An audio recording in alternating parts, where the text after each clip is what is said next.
Berikutnya pemirsa, selain memperkuat perdagangan ekspor ke pasar non-Amerika Serikat, pemerintah diminta waspada atas banjir impor produk negara lain sebagai imbas ketatnya pasar Amerika Serikat.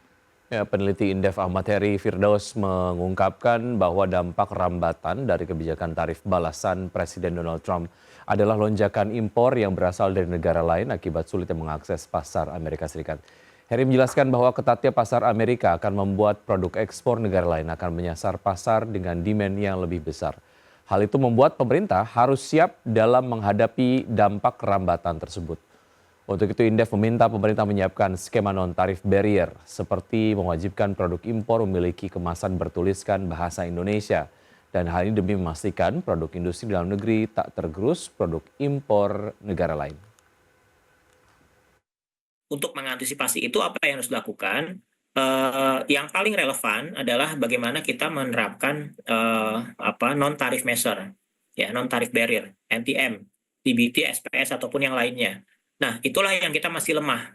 Itu yang kita masih lemah dan itu cukup relevan kita mau tambah gitu ya. Tapi memang untuk meningkatkan NTM itu agak susah-susah gampang memang ya. Artinya kita nggak boleh diskriminasi. Jadi kita melarang barang kotor masuk ke Indonesia sementara kita sendiri masih bikin. Nah, itu kita nggak boleh. Jadi kita tidak boleh diskriminasi. Kita harus pinter-pinter kalau kita mau bikin NTM. Tapi saya yakin kita masih punya peluang yang banyak untuk menerapkan NTM. Sebagai contoh, untuk kebijakan pelabelan ya, labeling, label produk. Nah, kalau kita lihat di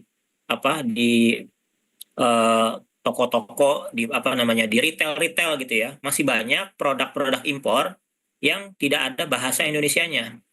Nah, kalau misalnya ada kewajiban berbahasa lokal kan itu juga jadi NTM ya, atau TBT buat bagi kita buat menghadang atau menghadang laju impor yang kemungkinan akan besar.